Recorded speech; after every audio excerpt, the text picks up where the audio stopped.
नमस्कार साथियों। जैसा कि अपन एक नए टॉपिक के साथ आज की क्लास शुरू करने जा रहे हैं, साइक्लोन चक्रवात।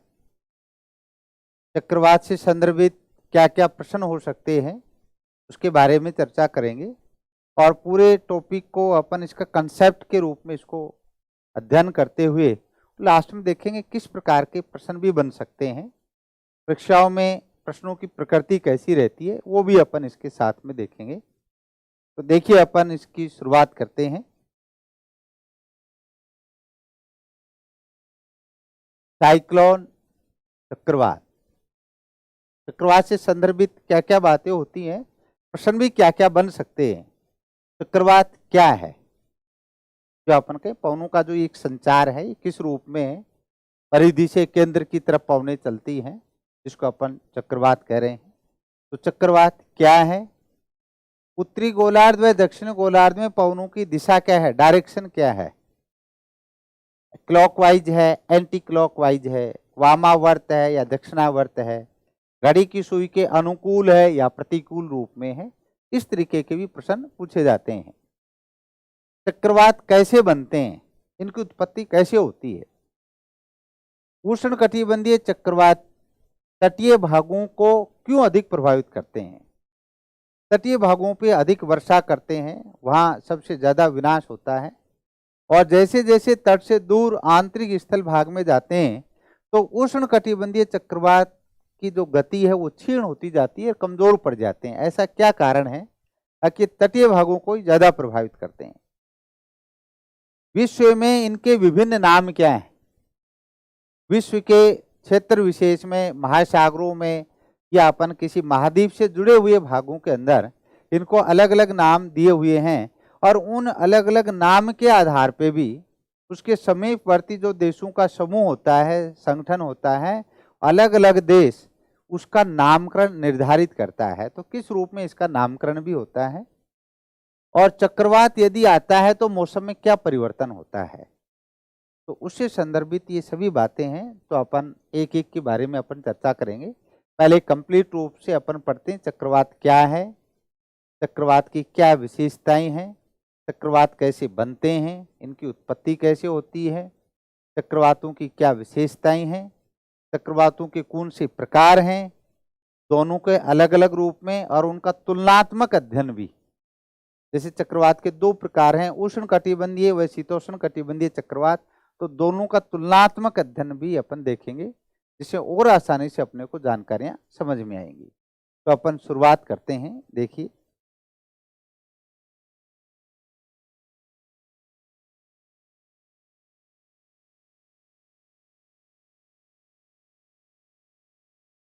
चक्रवात। देखिए आपके सामने ये एक डायग्राम मैं आपके सामने बना रहा हूं। ये एक डायग्राम बनाया आपके सामने और इसका जो बीच वाला जो पार्ट है ये आपके सामने है केंद्र, और ये जो केंद्र वाला भाग है, सेंटर वाला भाग है, इसको मैंने लिखा आपके सामने निम्न वायुदाब।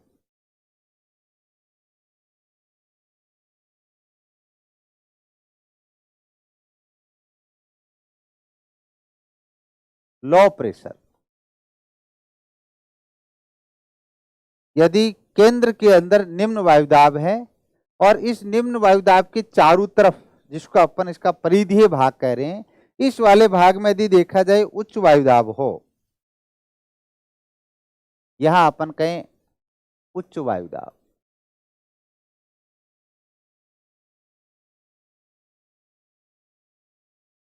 ऐसे आपके सामने मैंने इसको लिखा यहां उच्च वायुदाब। हाई प्रेशर, उच्च वायुदाब।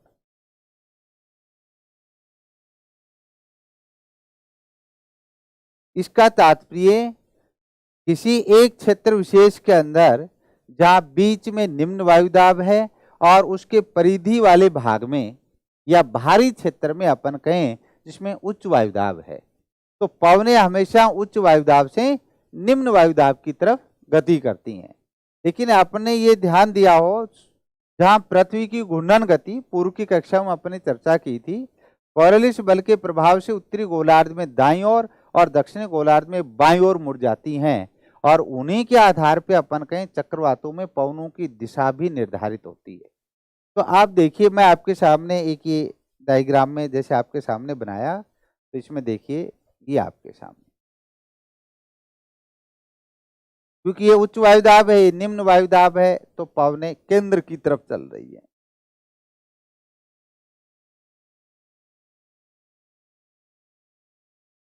इस तरीके से।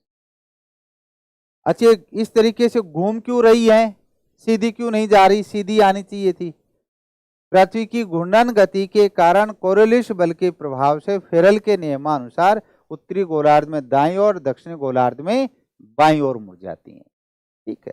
अब आपके सामने यदि कहीं से भी आपकी जो तीर की बात है उस पे जैसे मैं कहूं कि यदि यही पवन का ये जो पार्ट था ये ऐसे चलनी थी, लेकिन ये ऐसे न चलकर और आपने देखा इस वाले भाग में, और ये इस रूप में घूम गई ऐसे। इसका मतलब जैसे आप यहां स्वयं को खड़ा किया, स्थापित किया, तो देखा इधर दायां हाथ इधर बायां हाथ, तो ये किस तरफ मुड़ रही है, बाईं तरफ मुड़ रही है। और बाईं तरफ किस गोलार्ध में मुड़ती है, दक्षिणी गोलार्ध में। इसका मतलब ये जो चक्रवात का जो चित्र है वो ये किस गोलार्ध का संदर्भित कर रहा है, दक्षिण गोलार्ध का कर रहा है। और ये मैंने आपके सामने लिख दिया दक्षिणी गोलार्ध। और जब आप देखें तो किस रूप में, घड़ी की सुई के अनुकूल है या प्रतिकूल है, ये आपको ध्यान रखना है। तो जैसे आपके सामने अपने कहा कि ये घड़ी इस रूप में घूम रही है, तो ये क्या है, जैसे घड़ी की सुई है वैसे ही अपन कहें ये रोटेशन के रूप में है। इसका तात्पर्य क्या हुआ, घड़ी की सुई के क्या है, अनुकूल है ये। तो इसका मतलब इसको क्या कहते हैं, क्लॉकवाइज, दक्षिणावर्त या घड़ी की सुई के अनुकूल, ये इसकी दिशा हुई है। तो इसी में लिख देना, इसमें आप दक्षिणी गोलार्ध में क्या स्थिति है जिसको अपन लिख रहे हैं, देखिए इसमें जो इसकी जो दिशा है, दिशा इसमें दक्षिणी गोलार्ध में दिशा कैसी है, दक्षिणावर्त।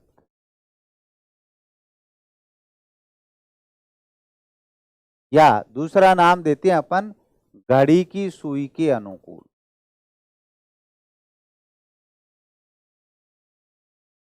के अनुकूल। या तीसरा शब्द का अपन प्रयोग करते हैं तो जिसको अपन नाम लिखते हैं क्लॉकवाइज।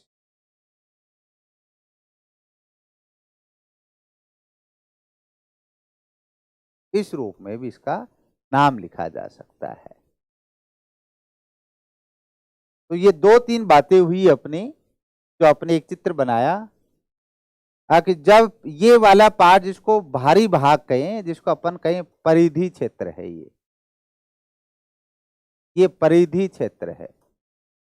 परिधि क्षेत्र से केंद्र के अंदर जिसको अपने कहा है लो प्रेशर है, निम्न वायुदाब है, उस तरफ पवनें चलती हैं। और जिसको अपन ने देखा है कि किस रूप में पवनें केंद्र में सीधी नहीं गई, जबकि घूमते हुए ऊपर उठ जाती हैं। जैसे अपने का घूमते हुए ऊपर उठने के कारण बीच के अंदर लगातार निम्न वायुदाब बना रहता है, और इसी के कारण चक्रवात जीवित रहता है। और ये अपने का ऐसी जो डायरेक्शन है वो दक्षिण गोलार्ध में बनती है, और ये कैसा है, दक्षिणावर्त या घड़ी की सुई के अनुकूल या क्लॉकवाइज, ये विशेषता में लिखेंगे। अब अपन देखिए दूसरा चित्र, ये तो दक्षिण गोलार्ध की बात की आपके सामने। अब देखिए एक दूसरा आपके सामने, ये देखिए आप, और ये आपके सामने, ये मैंने लिखा आपके सामने केंद्र, और केंद्र में यहां आपके सामने लिखा लो प्रेशर। ये शब्द को ध्यान में, एलपी का मतलब लो प्रेशर, वायुदाब निम्न। और जो परिधीय भाग है यहां लिख दिया HP, high pressure, high pressure, उच्च वायुदाब, हाई प्रेशर, हाई प्रेशर। इसका मतलब परिधीय भाग में उच्च वायुदाब है और केंद्र में निम्न वायुदाब। जो यहाँ अपन ने हिंदी के शब्दों में लिखा था वहाँ इंग्लिश के शब्दों में इसको डिनोट किया है। लेकिन यहाँ आप देखिए, मैं जो पवनों की डायरेक्शन है वो आपके सामने इस रूप में बनाया है।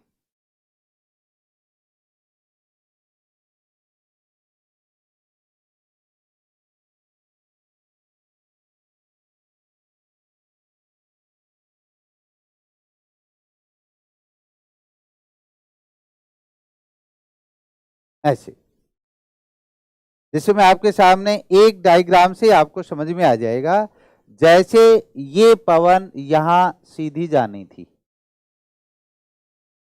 लेकिन ये घूमती हुई जा रही है ऐसे, इसका मतलब ये सही नहीं है। यदि पृथ्वी स्थिर होती तो ऐसी जाती, लेकिन घूर्णन के कारण अपन के ऐसे घूम रही है। तो अब आप स्वयं को स्थापित करके देखा तो पता चला, अगर जब इसके तरफ अपन देखा तो किस तरफ मुड़ रहे हैं, दाईं तरफ, और पवनें दाईं तरफ किस गोलार्ध में मुड़ती हैं, उत्तरी गोलार्ध में। इसका मतलब ये पवनों का जो संचार हो रहा है ये किस गोलार्ध को प्रदर्शित कर रहा है, नॉर्थ हेमिस्फीयर, उत्तरी गोलार्ध को। इसका मतलब यहां अपन ने क्या लिख दिया, उत्तरी गोलार्ध। ये अपने पूर्व में पवनों की दिशा की बात कर चुके हैं फेरल के नियम में। फेरल के नियम में बताया था कि उत्तरी गोलार्ध में पवने दाईं तरफ, दक्षिण गोलार्ध में बाईं तरफ। लेकिन अब यदि आप इसके एरो को देखेंगे तो आपको पता चलेगा ये घड़ी की सुई से उल्टे तीर बनते हैं, उल्टे हैं। घड़ी की सुई तो ऐसे चलती है, ये क्लॉकवाइज है, और ये कैसे चल रहे हैं, उल्टे रूप में। तो ये कैसे हैं, एंटी क्लॉकवाइज, जिसको अपन कहते हैं वामावर्त। इसका तात्पर्य इसमें क्या स्थिति होगी आपके सामने देखिए, दिशा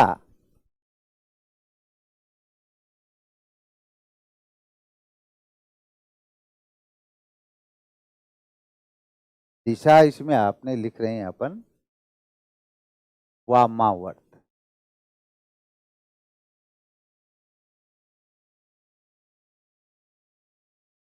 दूसरा इसको ऐसा भी कह सकते हैं, घड़ी की सुई के विपरीत।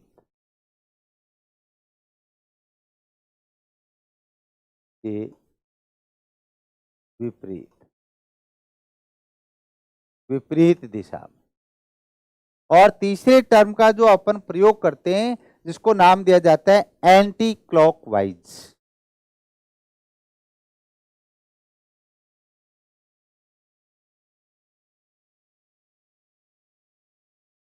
क्लॉकवाइज, ये शब्द भी अपन लिख सकते हैं। एंटी क्लॉकवाइज यानी घड़ी की सुई से प्रतिकूल। तो वही तीन अपने इसमें शब्द प्रयोग किए थे, घड़ी की सुई के अनुकूल और क्लॉकवाइज, ये घड़ी की सुई के विपरीत और एंटी क्लॉकवाइज, यानी एक वामावर्त एक दक्षिणावर्त। और यही अपन के पवनों की दिशा की बात है। तो सही मायने में ये दोनों जो डायग्राम हैं, कई बार तो ऐसा ही आता है कि डायग्राम देता है, और डायग्राम जब दोनों देगा तो ये आपके सामने चक्रवात के हैं, तो आपके सामने ऑप्शन प्रति चक्रवात के भी दे सकता है, लेकिन उसको देखते ही आपको समझ में आ जाएगा उसमें केंद्र से बाहर की तरफ पवने जाती हैं। दो डायग्राम तो वैसे अलग हो जाते हैं। जब ये दोनों डायग्राम बनते हैं तब आप देखें कि परिधि से और केंद्र की तरफ चल रही हैं, दोनों है तो चक्रवात। आप पूछे उत्तरी गोलार्ध में, उत्तरी गोलार्ध में चक्रवात को प्रदर्शित करने वाला सही डायग्राम है, सही चित्र है, तो उत्तरी गोलार्ध में आपको पता है कौन सी है, किस रूप में चल रही है, वामावर्त। इसका मतलब ये डायग्राम है, ये उत्तरी गोलार्ध को प्रदर्शित कर रहा है। और दक्षिणी गोलार्ध में जिसमें अपन कहीं क्लॉकवाइज, जो आपके सामने ये चित्र है। तो कई बार चित्र से भी प्रश्न होता है। अब देखिए आगे इससे संदर्भित, अब जो चक्रवात क्या है और इसकी विशेषता क्या है, इससे संदर्भित अपनी बात है। तो चक्रवात क्या है, सही मायने में चक्रवात निम्न वायुदाब का एक केंद्र है, सही मायने में निम्न वायुदाब का केंद्र है, जिसमें परिधि से या भार की ओर से पवनें चलती हैं। साथ में जिसमें क्या कहते हैं अपन, जिसमें दिशा उत्तरी गोलार्ध में वामावर्त होती है, दक्षिणी गोलार्ध में दक्षिणावर्त होती है। साथ में इसमें यह भी कहा जा सकता है, अगर जहां घड़ी की सुई के अनुकूल होती है दक्षिणी गोलार्ध में, उत्तरी गोलार्ध में घड़ी की सुई के विपरीत होती हैं। तो ये इसकी एक सामान्य अर्थ भी है और विशेषता भी है। तो अपन शुरुआत करते हैं इसके अर्थ से। देखिए,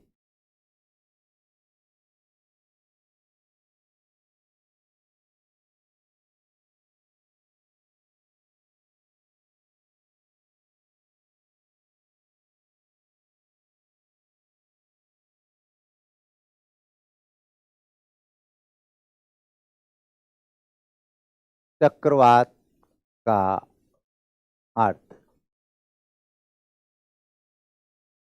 एक लाइन में तो अपन चक्रवात का अर्थ ही लिखते हैं।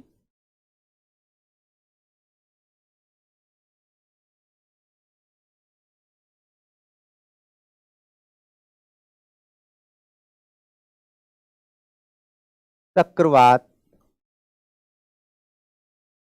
निम्न वायुदाब, लो प्रेशर,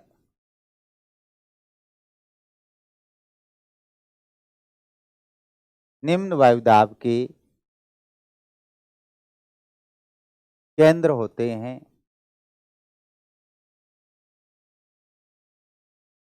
जिनमें पवनें परिधि क्षेत्र से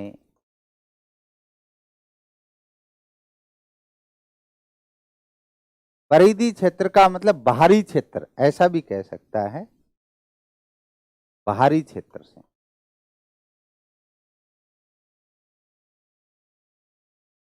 एक ही अर्थ है। चक्रवात निम्न वायुदाब के केंद्र होते हैं, जिनमें पवनें परिधि क्षेत्र से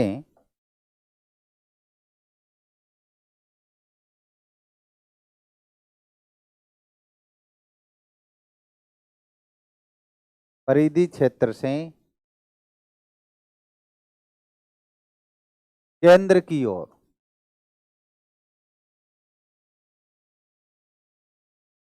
चलती हैं। ये तो अपने एक सामान्य रूप में लिखा है, जिसका अर्थ क्या है। अब जिसमें अपने देखा है अपने चित्र के अंदर, परिधि क्षेत्र से केंद्र की ओर, ऐसे अपने लिखा बाहरी भाग से केंद्र की ओर पवनें चलती हैं, जिसे अपने नाम क्या दिया है, चक्रवात कहा है। अब देखिए इसी में आगे चक्रवात की विशेषताएं। चक्रवातों की विशेषताएं।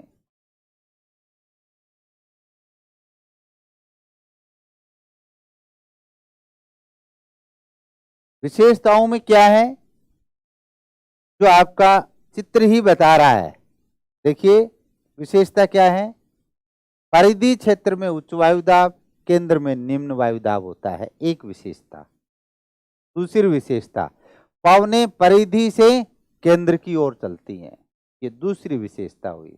तीसरी विशेषता, चक्रवात में पवनों की दिशा उत्तरी गोलार्ध में वामावर्त, दक्षिणी गोलार्ध में दक्षिणावर्त होती है, ये तीसरी विशेषता है।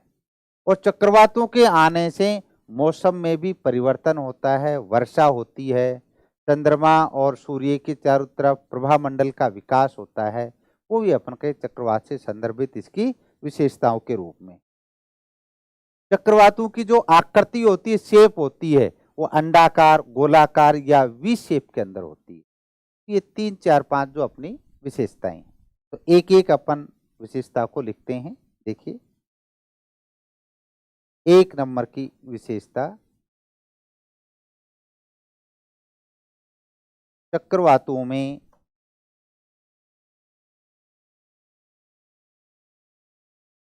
बाहरी क्षेत्र में चक्रवातों के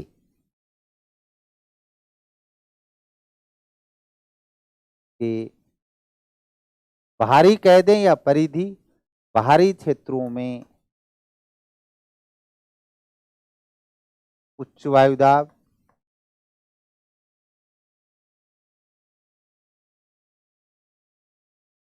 व केंद्र वाले भाग में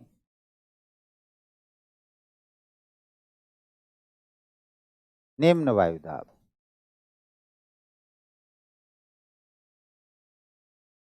होता है। इसलिए अपने कहा कि पवनें परिधीय क्षेत्र से और केंद्र की तरफ चलती हैं। भारी क्षेत्र की जगह परिधीय क्षेत्र शब्द का भी प्रयोग कर सकता है। तो चक्रवातों के बाहरी क्षेत्रों में उच्च वायुदाब व केंद्र वाले भाग में निम्न वायुदाब होता है। ये पहली विशेषता। अब देखिए दूसरी विशेषता।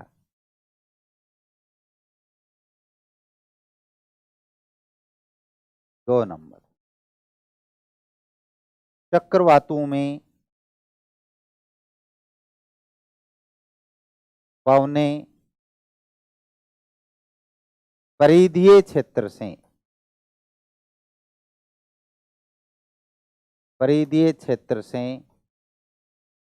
केंद्र की ओर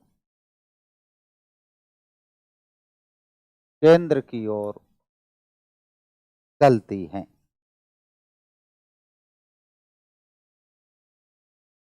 ये दूसरी विशेषता। पहली वाली विशेषता के आधार पर ये जानकारी विकसित हुई है। परिधीय क्षेत्र में उच्च वायुदाब है और केंद्र में निम्न वायुदाब है, इसलिए पवनें उच्च वायुदाब से निम्न वायुदाब की तरफ चलती हैं। तो अपने कहा कि चक्रवातों में पवनें परिधीय क्षेत्र से केंद्र की ओर चलती हैं। तीसरी विशेषता,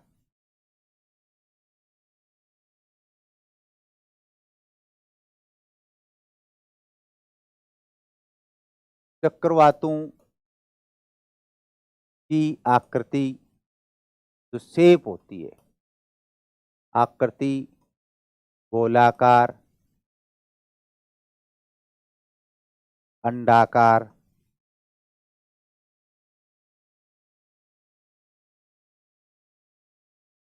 या वी आकृति में होती है।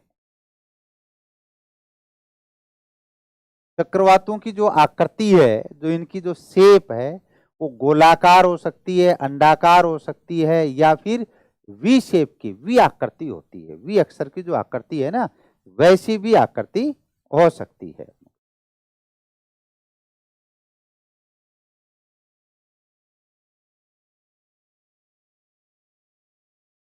नेक्स्ट देखिए 4 नंबर की विशेषता, जिसमें अपन ने बात की थी पवनों के संदर्भित रूप में। अब पवनें उत्तरी गोलार्ध में वामावर्त और दक्षिणी गोलार्ध में दक्षिणावर्त चलती हैं। चक्रवातों में पवनों की दिशा उत्तरी गोलार्ध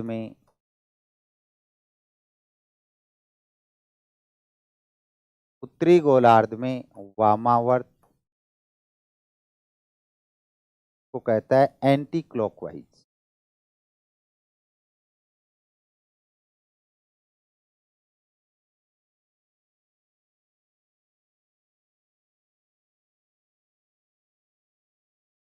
एंटी क्लॉकवाइज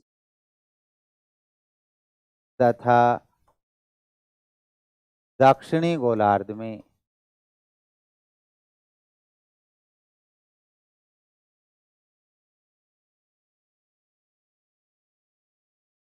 दक्षिणावर्त को कहते हैं क्लॉकवाइज।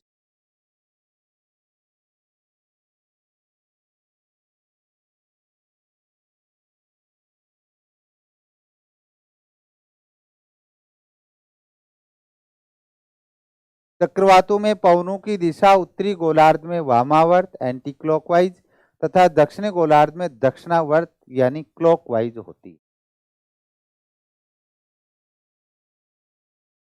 और इसी के लिए अपन ने शब्दों का प्रयोग किया था। एंटी क्लॉकवाइज घड़ी की सुई के विपरीत दिशा के अंदर और क्लॉकवाइज घड़ी की सुई के अनुकूल दिशा के अंतर्गत के रूप में भी है। नेक्स्ट 5 नंबर की विशेषता,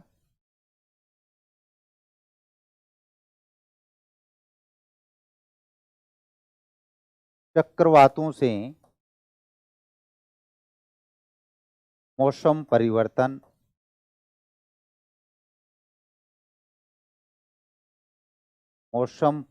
होता है।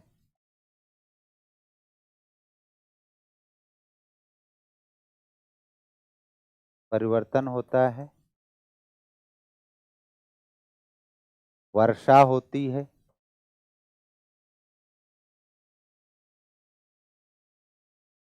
तथा सूर्य व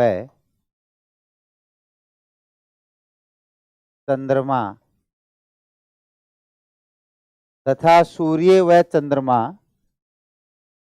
जो दोनों पार्ट जो अपन कहें सूर्य चंद्रमा है, उनके पास प्रभा मंडल का विकास होता है। सूर्य व चंद्रमा के पास प्रभा मंडल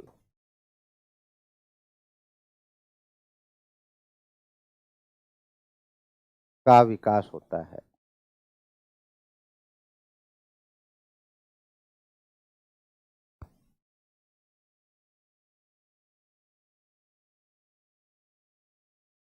जब चक्रवात आते हैं तो उसे अपन कई बार चक्रवातों की गति, जब अपन कहीं शीतोष्ण कटिबंधीय चक्रवातों की गति कम होती है, उष्ण कटिबंधीय चक्रवातों की गति तेज जो होती है, तीव्र होती है, जहाँ अपन कहीं बादलों की घमस बढ़ती है, जिस कारण चंद्रमा और सूर्य के चारों तरफ प्रभामंडल का विकास होता है, भारी बारिश होती है, तो उससे मौसम परिवर्तन भी होता है। ये एक सामान्य जो विशेषताओं के अंदर जो अपन ने बात की है, जो चक्रवातों की क्या विशेषताएं हैं, जिनको अपन ने 5 विशेषताओं के रूप में देखा है। ना एक बार आप पीछे देखिए, इसमें ये विशेषताएं अपने इन दोनों डायग्राम से ही आई है, जिसमें अपन ने कहा कि परिधि में उच्च वायुदाब, केंद्र में निम्न वायुदाब, यही विशेषता लिखी है। एक विशेषता लिखी है कि पवनें उच्च वायुदाब से निम्न वायुदाब की तरफ चलती हैं, तो परिधीय भाग से केंद्र की तरफ पवनें चलती हैं। एक विशेषता लिखी है उत्तरी गोलार्ध में वामावर्त दिशा होती है पवनों की, दक्षिण गोलार्ध में चक्रवात की पवनों की दिशा में दक्षिणावर्त दिशा होती है। साथ में अपन के वर्षा होती है तो मौसम परिवर्तन होता है। और आकृति में अपन ने कहा अंडाकार या फिर गोलाकार या वी शेप में इनकी आकृति होती है। ये बातें थी अपनी चक्रवात व चक्रवात की विशेषताएं। अब अपन इससे आगे बात करते हैं चक्रवात के प्रकार क्या है।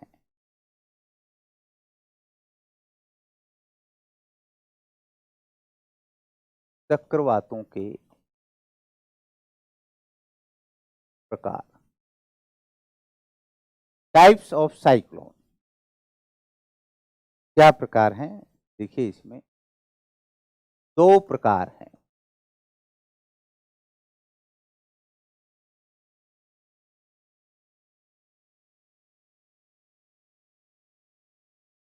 ये आपके सामने लिखा, ए उष्ण कटिबंधीय चक्रवात,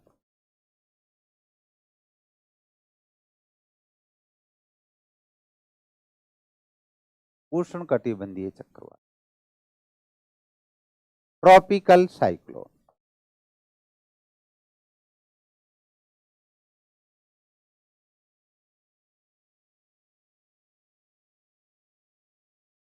ट्रॉपिकल साइक्लोन। और दूसरा है अपन कहें बी शीतोष्ण कटिबंधीय चक्रवात,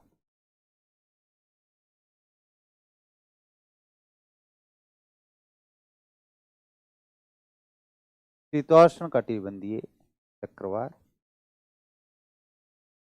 जिसको अपन नाम देते हैं टेम्परेट साइक्लोन, को नाम दिया जाता है टेम्परेट साइक्लोन, जो शीतोष्ण कटिबंध के आधार पर नामकरण किया हुआ है।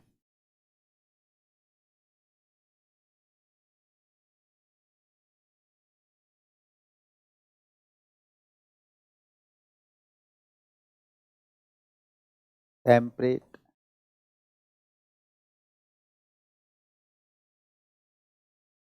साइक्लोन। तो चक्रवात के 2 प्रकार हैं, एक उष्ण कटिबंधीय चक्रवात, एक शीतोष्ण कटिबंधीय चक्रवात। इससे पूर्व जब विंड सर्कुलेशन का अपना जो टॉपिक चल रहा था, उसमें ये परिचर्चा हुई थी, अब व्यापारिक पवनों के साथ उष्ण कटिबंधीय चक्रवात चलते हैं, और व्यापारिक पवनों का जो अधिकांश भाग है वो उष्ण कटिबंध से जुड़ा हुआ है। और जो अपन कहें शीतोष्ण कटिबंधीय चक्रवात, जो पछुआ पवनों के साथ गति करती हैं, और पछुआ पवनों का क्षेत्र है वो शीतोष्ण कटिबंध का अधिकांश भाग आता है। इसका मतलब ये उष्ण कटिबंध वाले भाग में चलते हैं, ये शीतोष्ण कटिबंध वाले भाग में चलते हैं। और इन्हीं के आधार पर इनका नामकरण भी किया गया है। उष्णकटिबंधीय चक्रवात जो अपन के, इसकी उत्पत्ति की क्या दशाएं हैं और इसमें मौसमी क्या प्रणाली है, किस रूप में चक्रवात गति करता है, पहले अपन इसके बारे में चर्चा करते हैं, फिर अपन के शीतोष्ण के बारे में चर्चा करेंगे और दोनों का अध्ययन करके फिर दोनों का तुलनात्मक अध्ययन भी इसके साथ देखेंगे। तो अपन पहले शुरुआत करते हैं उष्णकटिबंधीय चक्रवात। देखिए,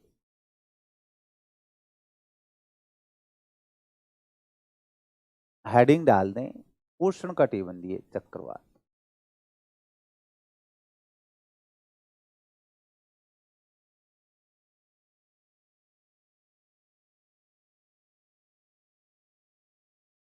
उष्णकटिबंधीय चक्रवात, ट्रॉपिकल साइक्लोन। इसकी उत्पत्ति की क्या आदर्श दशाएं हैं और उन आदर्श दशाओं के आधार पर ही किस रूप में ये चक्रवात गति करता है और कैसे इसमें मौसमी प्रणाली विकसित होती है।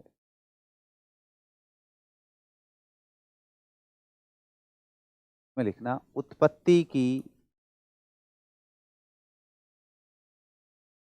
आदर्श दशाएं।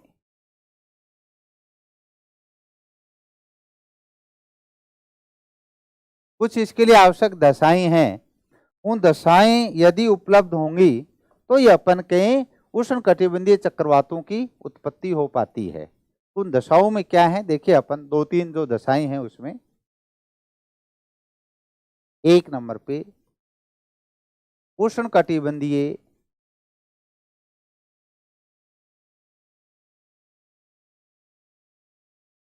चक्रवातों के लिए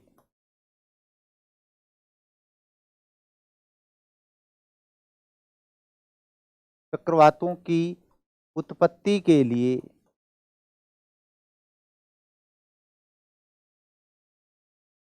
महासागरीय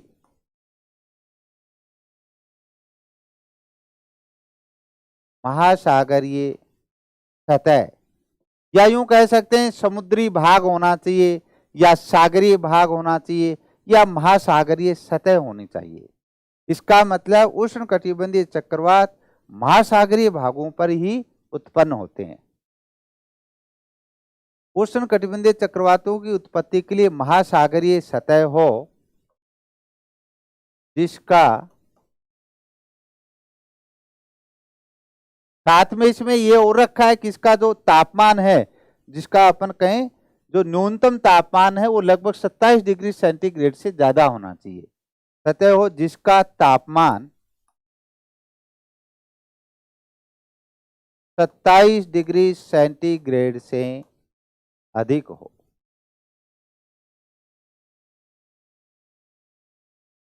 27 डिग्री सेंटीग्रेड से यदि कम तापमान है तो वहां अपन कहें उष्णकटिबंधीय चक्रवातों की उत्पत्ति बहुत ही न्यून होती है, कम होती है, और अपन कहें उनकी जो तीव्रता है वो बहुत धीमी होती है।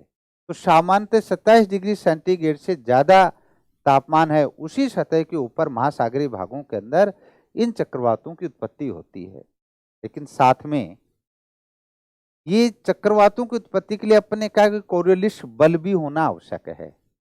और कोरियोलिस बल का विषुवत रेखा के पास, जहां अपने का डोल्ड्रम बेल्ट है, 0 से 5 डिग्री उत्तर 5 डिग्री दक्षिण, जिसको ITCZ का क्षेत्र भी कहा था, जहां कोरियोलिस बल का मान न्यूनतम या शून्य होता है तो उन वाले भागों में पवनों में विक्षेपण मुड़ाव नहीं हो पाता और जिसके कारण इन चक्रवातों की उत्पत्ति नहीं हो पाती। इसका मतलब कोरियोलिस बल भी होना चाहिए। और प्रश्न आता है विषुवत रेखा के पास उष्णकटिबंधीय चक्रवातों की उत्पत्ति नहीं होती, तो ये कथन क्या है, सही है। क्यों नहीं होती? क्योंकि यहाँ कोरियोलिस बल का मान शून्य होता है या बहुत ही कम होता है। तो दूसरी जो अपन कहें इसकी आदर्श दशाओं में उत्पत्ति की लिखना, कोरियोलिस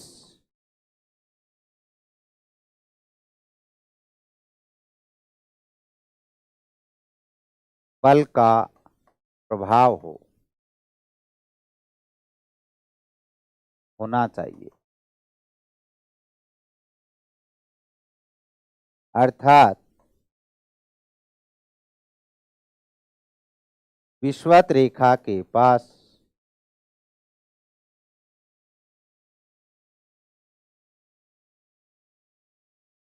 कोरियोलिस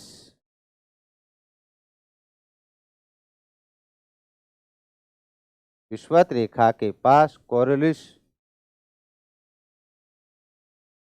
बल का मान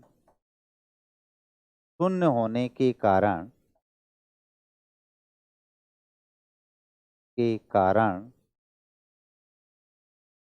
वहां इन चक्रवातों की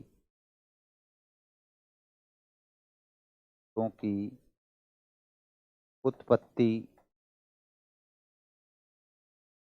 नहीं होती।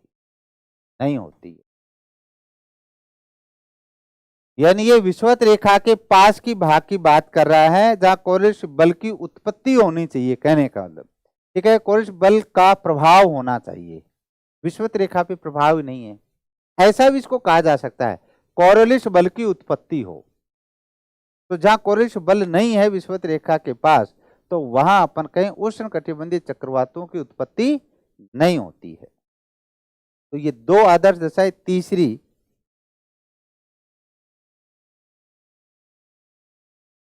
3 नंबर पर लिखना, ऊर्जा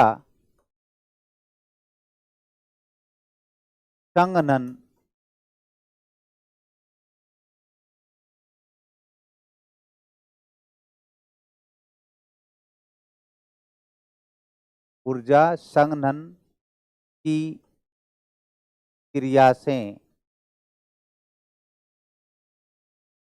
छोड़ी गई ऊष्मा से प्राप्त होती। यानी इसमें एक है कि संघनन की जो अपन के गुप्त ऊष्मा होती है, संघनन की क्रिया से छोड़ी गई, इसको ऐसा भी कह सकते हैं। दूसरे शब्दों में ऊर्जा कहां से प्राप्त होती है? संघनन की गुप्त ऊष्मा से, ऐसा भी कहा जा सकता है। या ऊर्जा संघनन की गुप्त ऊष्मा से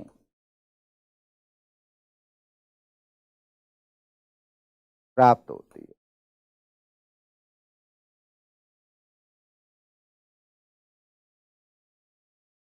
दोनों लाइनों का तात्पर्य एक ही है, अपन कहें संघनन की गुप्त ऊष्मा से प्राप्त होती है, या फिर जब संघनन होता है, संघनन में जो ऊर्जा रिलीज होती है, छोड़ी जाती है, उसी से ये अपन के चक्रवात जीवित रहता है। और चक्रवात के केंद्र में तो पवनें आती हैं, और पवनें केंद्र में आने से पहले ही कोरियोलिस बल के प्रभाव के कारण मुड़ते हुए ऊपर उठती हैं, और ऊपर उठ के पवनों का क्या होता है? अपसरण होता है। केंद्र में तो आना होता है धरातल के पास, और ऊपरी वायुमंडल में क्या होता है? डाइवर्जेंट, अपसरण होना होता है, और अपसरित होंगी तो ही अपन कहें ये चक्रवात जीवित रह पाएगा। तो इसमें लिखना 4 नंबर पे, ऊपरी वायुमंडल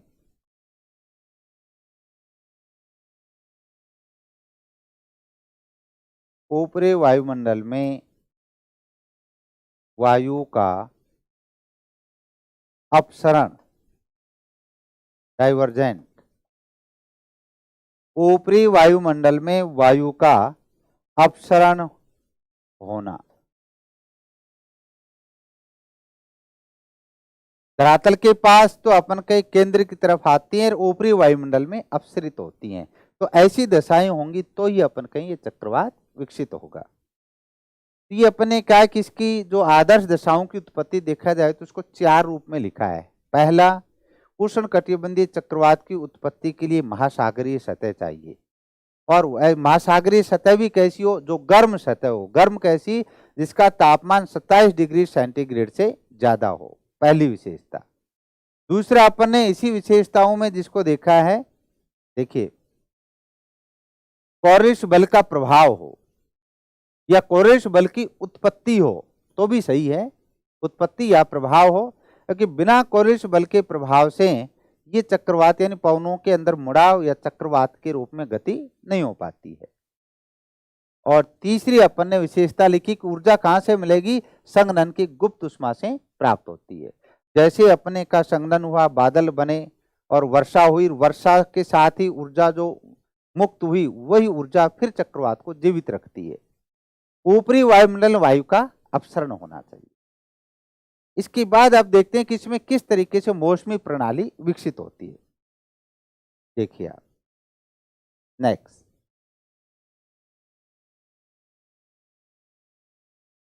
उष्ण कटिबंधीय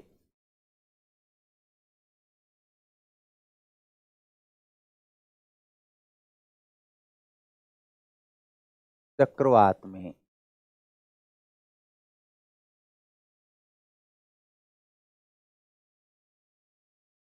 मौसमी प्रणाली।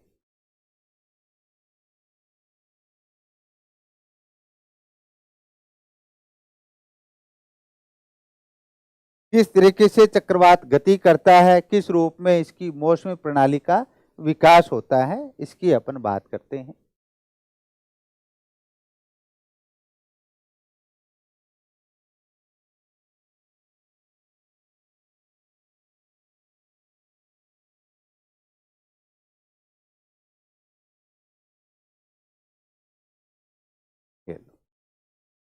उष्ण कटिबंधीय चक्रवात में मौसमी प्रणाली।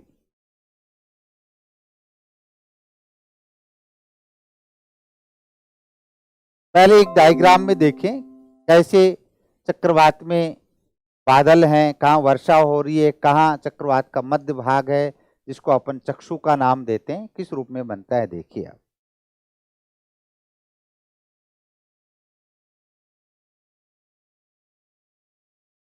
ये आपके सामने ये धरातल है, ये धरातलीय सतह है। इस धरातलीय सतह के पास अपने देखा इस वाले भाग से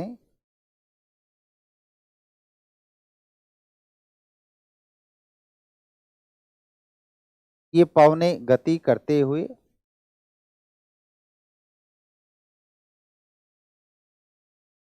और ये ऊपरी वायुमंडल बाहर की तरफ जा रही है।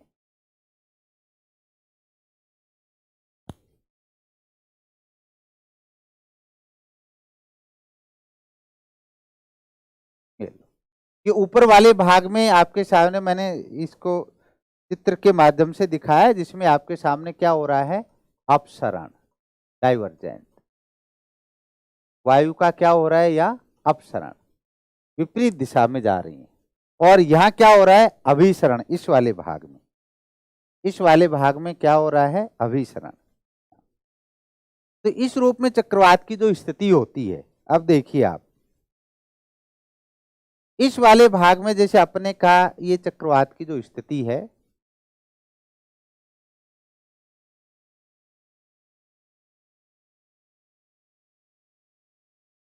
इस वाले पार्ट को नाम दिया जाता है चक्रवात की भित्ति, चक्षु भित्ति। इसको नाम देते हैं चक्षु भित्ति। भित्ति का मतलब दीवार। हमारी जो आंख है उसके दोनों तरफ की जो पलकें वो भित्ति है, और ऐसा ही अपन के इधर है चक्षु भित्ति।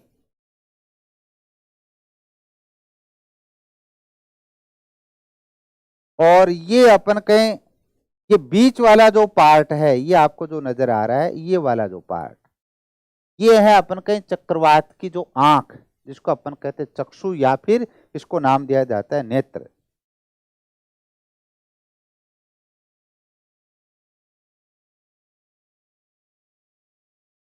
चक्रवात का चक्षु, चक्षु कह दें या आंख कह दें या नेत्र कह दें। और ये चक्षु वाला भाग है, ये अपन कहीं कैसा भाग है, लो प्रेशर। ये वाला भाग कैसा है, लो प्रेशर। वायुदाब कैसा है, निम्न। पवने केंद्र में आने से पहले ही ऊपर उठते हुए मुड़ गई। पहले क्यों मुड़ गई, कोरिल्स बल के प्रभाव से। तो केंद्र में लो प्रेशर बना हुआ है, तो अपन कहें निम्न वायुदाब बना है। और जैसे आपके सामने ये चक्षु भित्ति वाला पार्ट, जैसे ही आर्द्रता युक्त पवने होती है इसमें, और तेजी से ऊपर उठती हैं तो अपन कहीं कुमुलोनिम्बस बादल बनते हैं, और कुमुलोनिम्बस बादलों के साथ अपन कहीं भारी वर्षा होती है। तो इस वाले पार्ट में देखिए आपके सामने, यहाँ जो आपके सामने ये बादल कुमुलोनिम्बस,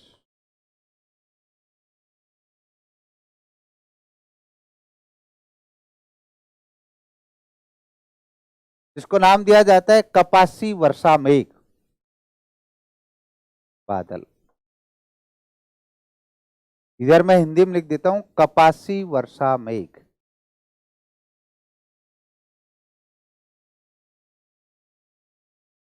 और ये कपासी वर्षा मेघ से इस वाले भाग में जब आप देखेंगे तो यहां वर्षा, और इधर देखेंगे तो यहां भी वर्षा। लेकिन जो चक्रवात का बीच का भाग है, जो चक्षु वाला भाग है, और जहां अपन कहीं कोई बादल नहीं है, यहां आसमान साफ होता है, तो ये वर्षा रहित क्षेत्र होता है। चक्रवात का चक्षु जो अपन कहें आसमान साफ, यानी बादल रहित, वह वर्षा रहित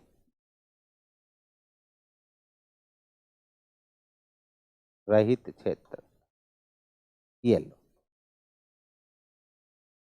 तो ये अपन कहीं सही रूप में ये डायग्राम है जो उष्णकटिबंधीय चक्रवात का। किस रूप में, जब चक्रवात गति करते हुए चलता है तो जिस क्षेत्र में सबसे पहले चक्रवात पहुंचता है तो अचानक उस क्षेत्र के अंदर तापमान बढ़ जाता है, और तापमान जैसे ही बढ़ता है तो अपन कहें वायुदाब, तापमान बढ़ेगा, उच्च होगा तो वायुदाब क्या होगा, गिरेगा। तापमान और वायुदाब में उल्टा संबंध है।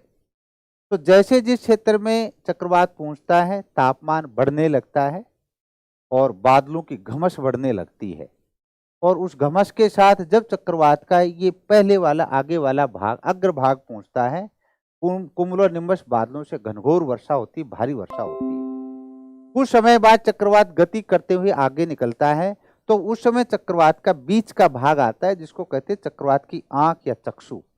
और इस वाले भाग में देखेंगे तो ये बादल रहित क्षेत्र है, और जैसे ये भाग आगे जाते हैं तो तापमान में पुनः और वृद्धि होती है। तापमान अधिक है इसलिए तो वायुदाब निम्न है, तो तापमान और अधिक वृद्धि होने से और चक्रवात की जो अपन के आंख या नेत्र या चक्षु का भाग जो पहुंचता है, तो यहाँ फिर आसमान साफ हो जाता है, बादल रहित हो जाता है और वर्षा रहित।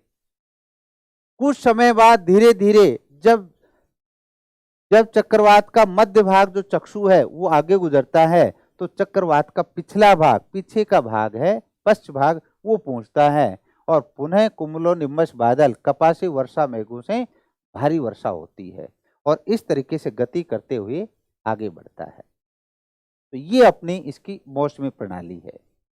सन आता है, चक्रवात का चक्षु का विकास होता है, तो किन चक्रवात में, उष्णकटिबंधीय चक्रवातों में। कौन से बादल हैं, कुमुलोनिम्बस बादल हैं। वर्षा कहाँ हो रही है, चक्षु भित्ति वाले क्षेत्र में वर्षा होती है, और भारी वर्षा होती है, कम समय के अंदर भारी वर्षा होती है। अब इसकी जो अपन के जो मौसमी प्रणाली है उसको अपन 3-4 लाइन के अंदर इसको लिख लेते हैं। देखिए इसमें प्रणाली को,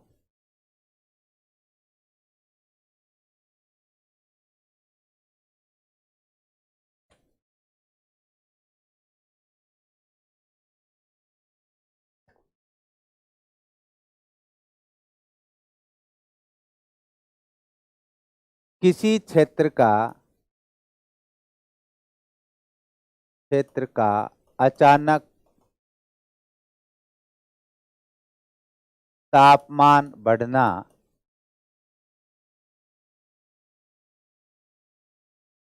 वह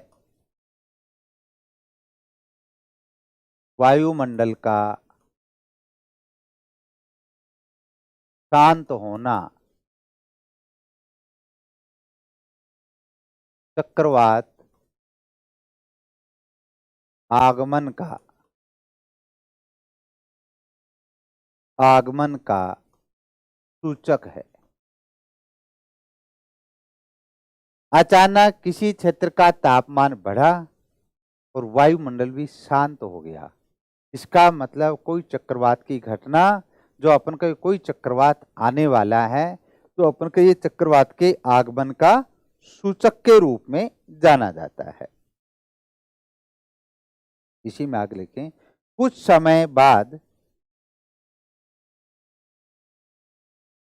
कुछ समय बाद बादलों की घमस बढ़ने लगती है,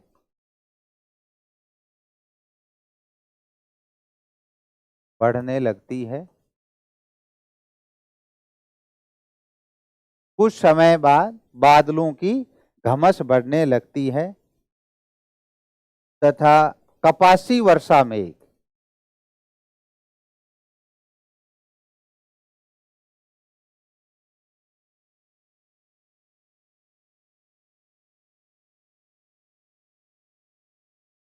कपासी वर्षा मेघों से भारी वर्षा होती है।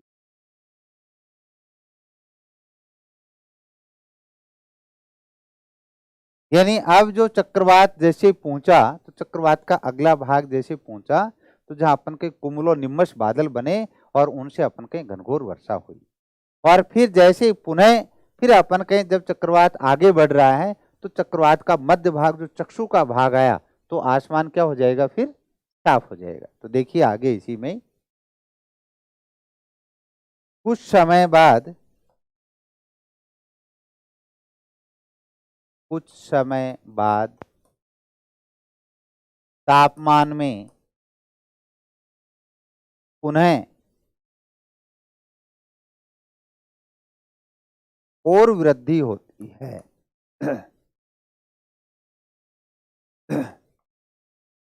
पुनः और वृद्धि होती है, वह आसमान साफ हो जाता है, साफ हो जाता है, जो चक्रवात के चक्षु के आगमन का सूचक है।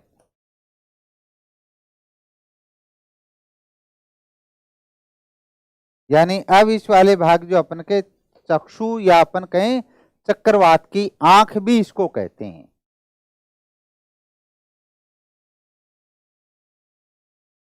आंख भी कह सकते हैं या चक्रवात का नेत्र भी कहते हैं इसको।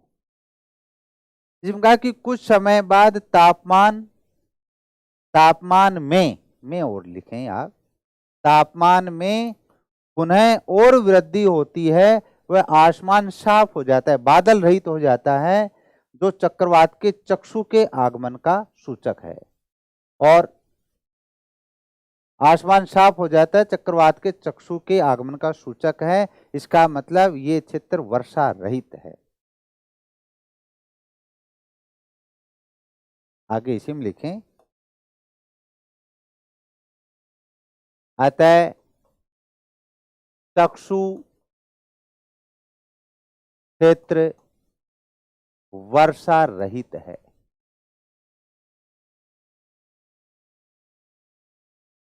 अब चक्षु के बाद अपने फिर पीछे का भाग आया, उन्हें अपन कहें फिर बादलों की घमस बढ़ने लगेगी, कुमुलो निम्बस बादल, और पीछे का भाग पहुंचेगा और फिर भारी वर्षा होगी और फिर चक्रवात गति करते हुए आगे निकल जाएगा। फिर आगे लिखना, पुनः कुछ समय बाद, कुछ समय बाद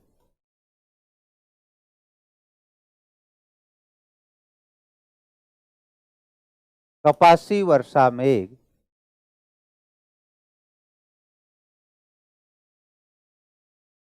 मेघ कुछ समय बाद कपासी वर्षा मेघों द्वारा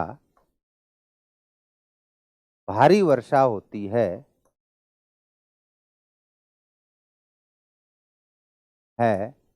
जो चक्रवात की पश्च भाग का, पीछे का भाग, पश्च भाग का सूचक है तथा इस तरह गति करते हुए चक्रवात आगे बढ़ता है।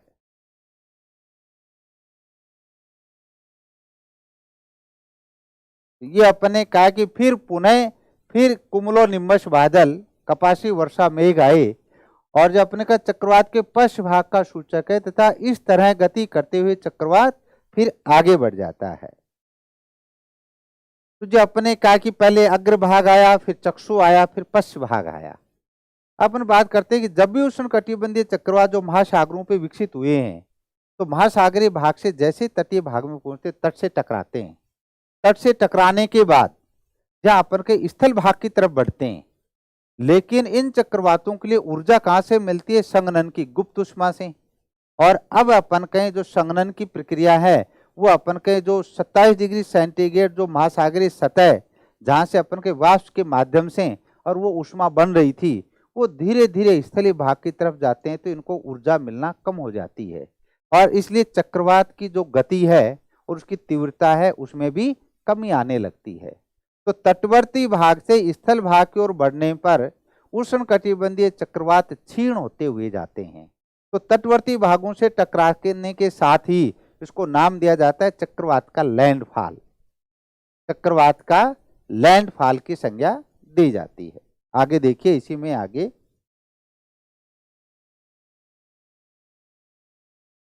पैरा चेंज करके लिखें। जब उष्णकटिबंधीय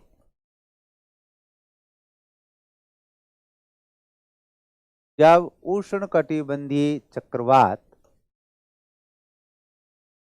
गति करते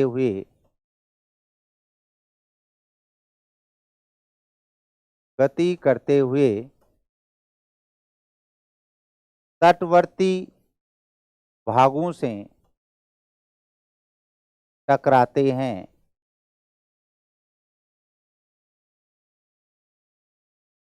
जब उष्णकटिबंधीय चक्रवात गति करते हुए तटवर्ती भागों से टकराते हैं तो तटीय भागों को सर्वाधिक प्रभावित करते हैं। सर्वाधिक प्रभावित करते हैं, यानी ये सबसे ज्यादा प्रभाव कहां डाल रहे हैं? तटवर्ती भागों के अंदर डाल रहे हैं। और जब ये स्थल भाग के ऊपर जैसे जैसे आगे की तरफ पहुंचते जाएंगे वैसे वैसे इनकी गति कम होती जाएगी। करते हैं, प्रभावित करते हैं। स्थलीय भाग की ओर बढ़ने पर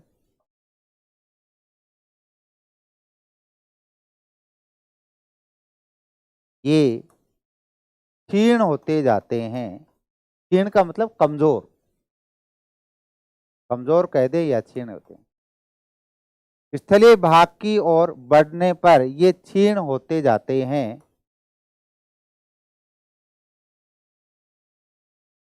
क्षीण होते जाते हैं, जिसे चक्रवात का लैंडफॉल कहा जाता है।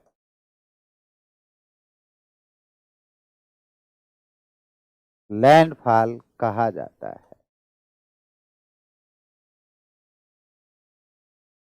तो जैसे अपने तटवर्ती भागों को सबसे ज्यादा प्रभावित करते हैं उष्णकटिबंधीय चक्रवात, इसी के संदर्भ में अभी आपने देखा होगा कि अरब सागर में तोकते या ताउते उष्णकटिबंधीय चक्रवात आया है। और आज जो अपन देख रहे हैं कि जो समाचार पत्रों में आ रहा है कि हिंद महासागर में भी एक नए चक्रवात की उत्पत्ति हुई, यास, जो उत्तरी उड़ीसा और पश्चिम बंगाल के तटवर्ती भागों को सबसे ज्यादा प्रभावित कर रहा है। तो अपन के ये ऐसे चक्रवात हैं जो तटवर्ती भागों को सबसे ज्यादा प्रभावित करते हैं, और स्थल भाग की तरफ जैसे जैसे बढ़ेंगे वैसे वैसे इनको जो ऊर्जा की मात्रा कम मिलती है, ऊर्जा प्राप्ति का जो स्रोत है वो बंद हो जाता है, इसलिए ये क्षीण होते जाते हैं, और इसलिए इसको क्या नाम दे दिया, चक्रवात का लैंडफॉल कहा जाता है। विश्व के अंदर जब आप इनको देखेंगे तो इनको अलग अलग नामों से जानते हैं विश्व के भूभागों में, तो आगे इसी में देखें।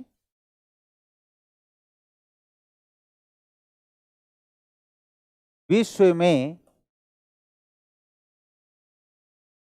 उष्णकटिबंधीय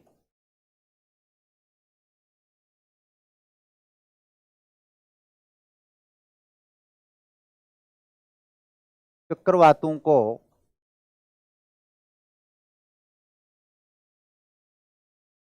भिन्न भिन्न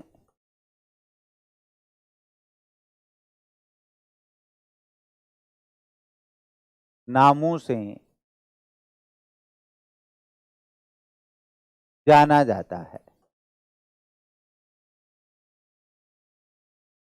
कौन कौन से भिन्न भिन्न रूप में, देखिए आप क्या नाम है इनके, जैसे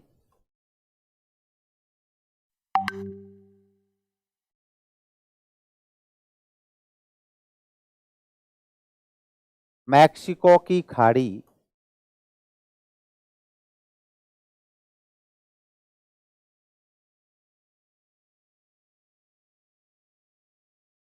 मैक्सिको की खाड़ी, या इसको ऐसा भी कह सकता है कैरेबियन सागर का पार्ट, तो भी सही है, कैरेबियन सागर।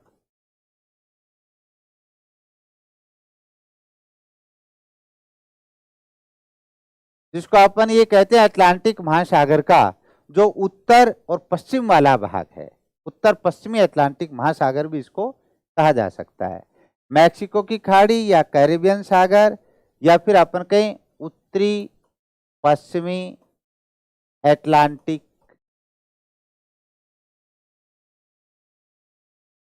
महासागर में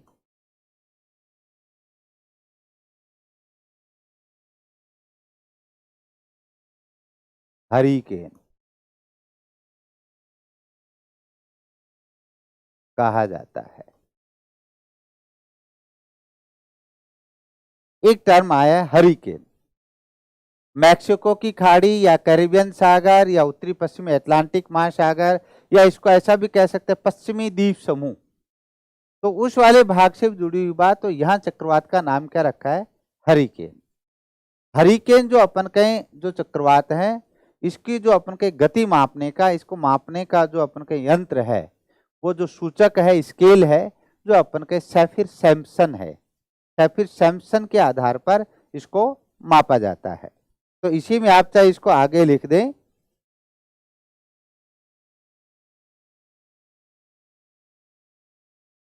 इसे सैफिर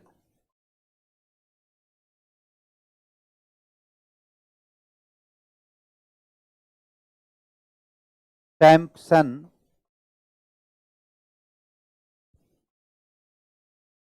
पैमाने से मापा जाता है। और इसमें जो पवनों की गति है वो लगभग ये माना जाता है 120 किलोमीटर प्रति घंटा से भी अधिक हो जाती है।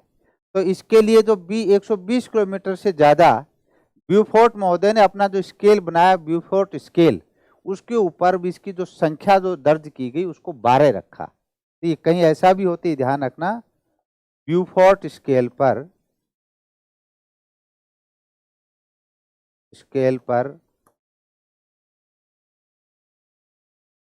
12 संख्या द्वारा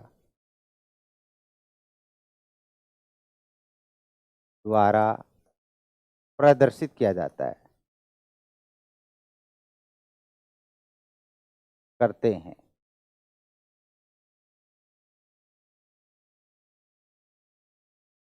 तो हरिकेन जो अपने नाम रखा है मैक्सिको की खाड़ी में आता है, इसको पैमाना है जो सैफिर सैम्पसन है। ब्यूफोर्ट स्केल के ऊपर देखें तो इसकी संख्या जो अपन कहें एक जो 12 है, जो मैक्सिमम 12 की संख्या है, 1 से 12 तक के जो पैमाना है ब्यूफोर्ट स्केल पर, तो 12 के द्वारा इसको प्रदर्शित किया जाता है, जो 120 किलोमीटर प्रति घंटा की रफ्तार को बताता है। फिर आगे देखिए, इसी से संदर्भित मिसिसिपी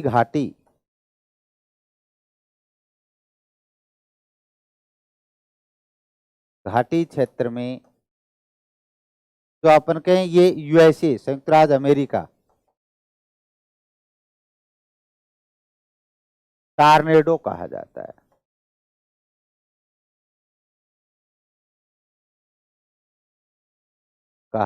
है। इसे फुजिटो और टारो पैमाने के ऊपर मापा जाता है इन्हें। इसे फुजिटो स्केल व टारो स्केल पर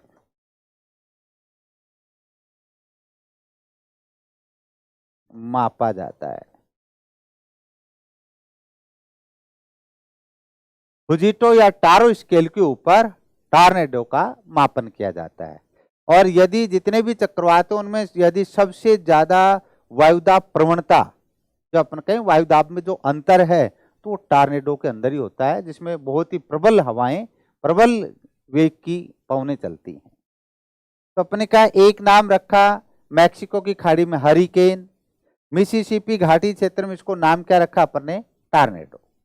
नेक्स्ट देखिए आगे,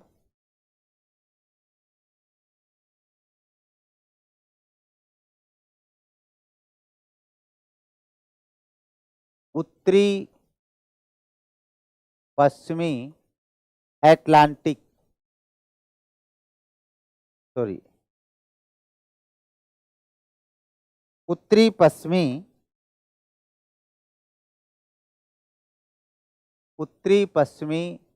प्रशांत महासागर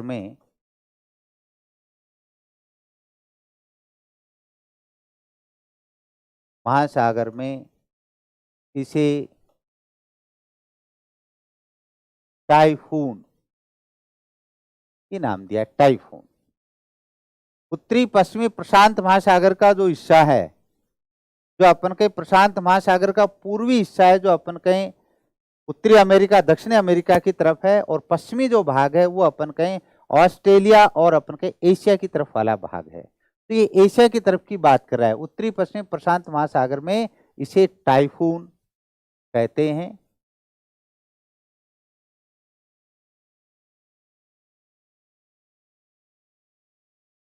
टाइफून से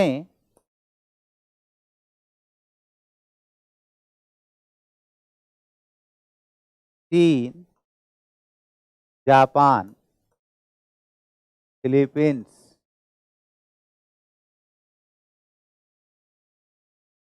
व वियतनाम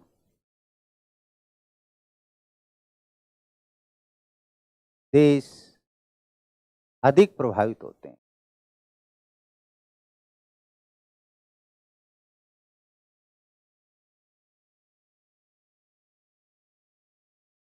जहां यदि आप देखें, इसमें चक्रवातों में सबसे ज्यादा यदि कोई प्रभावित देश है तो चाइना है, चीन है सबसे ज्यादा, जहां अपन के चक्रवातों से नुकसान भी होता है, प्रभावित देश भी है, चीन है। और जहां अपन ने कहा उत्तरी पश्चिम प्रशांत महासागर, इस वाले भाग को ऐसा भी कह सकते हैं दक्षिणी चीन सागर के अंदर अपन कहें ये चक्रवात आता है, तो ऐसा भी लिखा जा सकता है दक्षिणी चीन सागर का क्षेत्र, दक्षिणी चीन सागर में। ये विशेष रूप से दक्षिण चीन सागर में चलता है, या जिसको उत्तरी पश्चिम प्रशांत महासागर का अपन ने नाम दिया है। और यहां इसका नामकरण क्या किया गया है, टाइफून। और इसे जापान में टैफर या ताइफू भी कहते हैं, इसे में जोड़ दें, इसे जापान में टैफर या ताइफू भी कहा जाता है। हरिकेन का जैसा ही चक्रवात है, लेकिन यहां इसका नामकरण क्या किया गया है? टाइफून किया गया है। और देखिए आगे विश्व में क्षेत्र में ऑस्ट्रेलिया के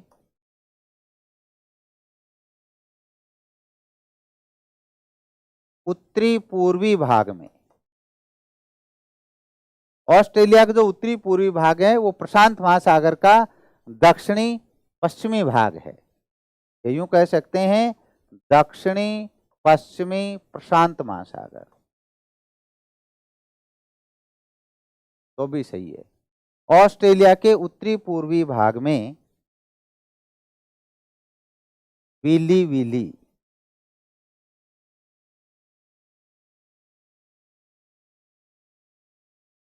चक्रवात आता है। विली विली चक्रवात के नाम से जाना जाता है।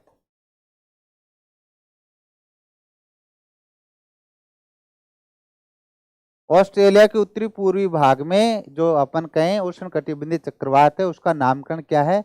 विली विली या विली विलीज के नाम से भी इसको जानते हैं।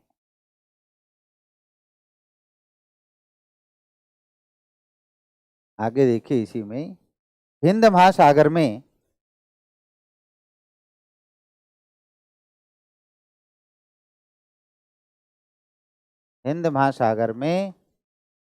इसे साइक्लोन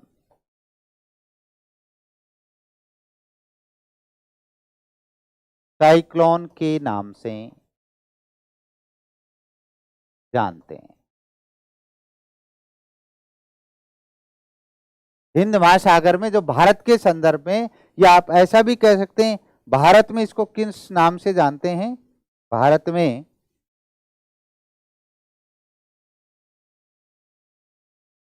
में क्या नाम दिया हुआ है? साइक्लोन के नाम से इसको जानते हैं। तो विश्व के अलग अलग क्षेत्रों में अलग अलग नामों से इनको जाना जाता है। जैसे अपन ने देखा है मैक्सिको, कैरेबियन सागर, पश्चिमी द्वीप समूह, उस वाले भाग में हरिकेन कहते हैं। मिसिसिपी घाटी क्षेत्र में इसको टार्नेडो कहते हैं। ऐसे अपने का दक्षिण चीन सागर के अंदर टाइफून कहते हैं। ऑस्ट्रेलिया के उत्तर पूर्व या दक्षिण पश्चिम प्रशांत महासागर में जहां विली विली नाम है। भारत या हिंद महासागर के संदर्भ में इसको साइक्लोन कहते हैं। और अभी जो अपन के हिंद महासागर की जो घटनाएं घटित हुई हैं उसके संदर्भित रूप में भी आप ध्यान देंगे तो इससे घटनाएं घटित हुई हैं, तो आपने ध्यान दिया हो उसमें।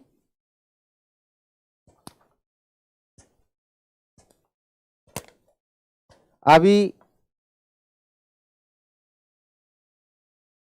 करंट के एक दो आपके सामने जो उदाहरण हैं, 18-19 मई 2021 को अरब सागर के अंदर एक चक्रवात उत्पन्न हुआ जिसको नाम दिया गया ताउते या तोकते। और जो अपन कहें 26-27 मई को जो चक्रवात हिंद महासागर में उत्पन्न हुआ है जिसको नाम रखा है, बंगाल की खाड़ी में जिसका नाम रखा है यास चक्रवात। तो ये नामकरण किससे दिए हैं? अपन कहें ये हिंद महासागर से जो अपन के जुड़े हुए पार्ट। हिंद महासागर जो अपन के भारत है, पाकिस्तान है, बांग्लादेश है, मालदीव है, अपन का थाईलैंड है, श्रीलंका है, इन देशों के द्वारा ये 8 देशों का जो समूह है ये मिलकर और ये अपने आधार पे क्रमबद्ध रूप में ये चक्रवात का नामकरण तय करते हैं। देखिए दो इसमें जो एग्जाम्पल के तौर पे भी हैं, तो उसको भी एक बार आप दो देखें।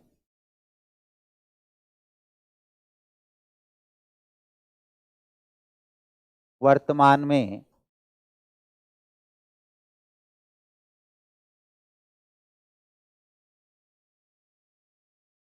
अठारह 19 मई 2021 को अरब सागर में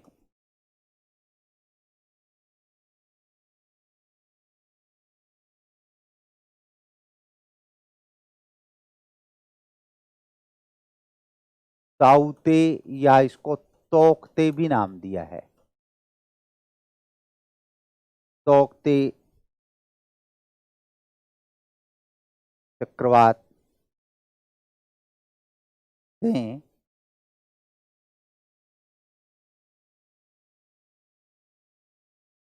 गुजरात व महाराष्ट्र के तटीय भाग अधिक प्रभावित हुए हैं।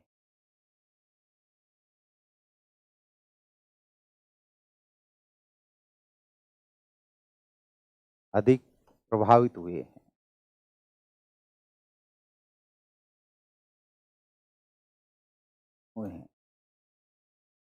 में लिखते हैं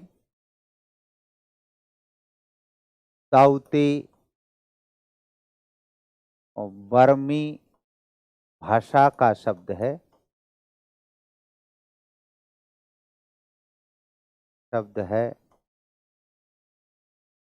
जिसका अर्थ है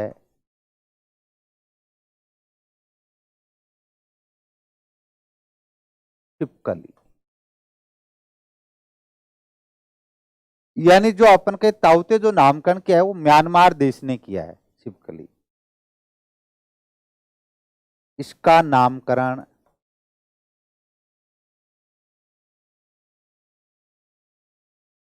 म्यांमार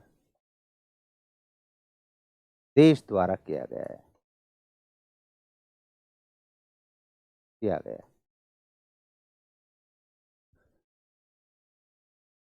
यह उष्णकटिबंधीय चक्रवात है।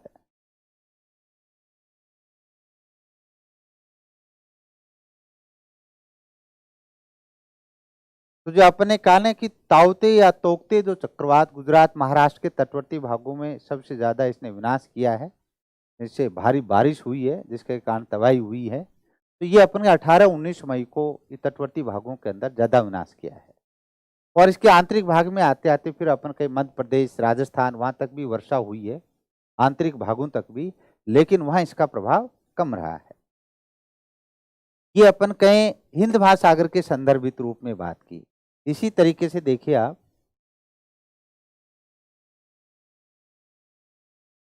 26-27 मई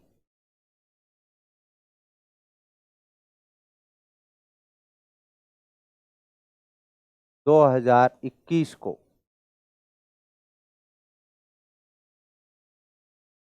हिंद महासागर नहीं सॉरी बंगाल की खाड़ी,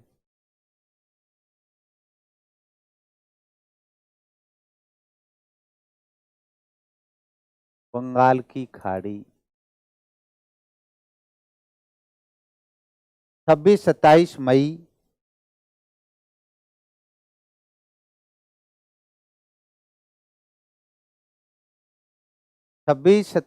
2021 को बंगाल की खाड़ी में से उत्पन्न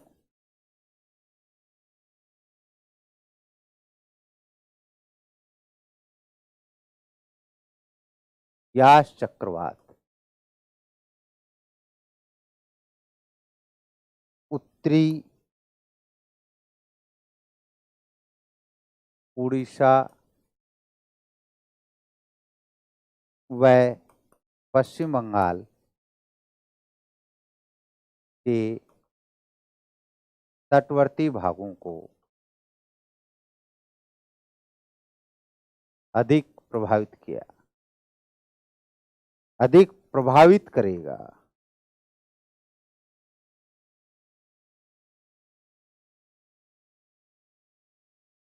मैंने इसमें 27 मई लिखी, आज 26 मई है।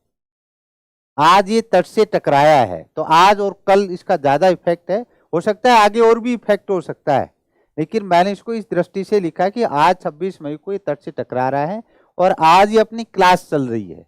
तो मैंने इस एग्जाम्पल को साथ में रखा है कि यास चक्रवात उत्तरी उड़ीसा व पश्चिम बंगाल के तटवर्ती भागों को अधिक प्रभावित करेगा। और इसमें लिखना इसका नामकरण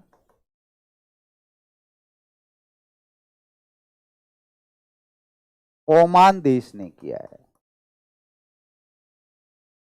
ओमान देश ने किया है। यास का अर्थ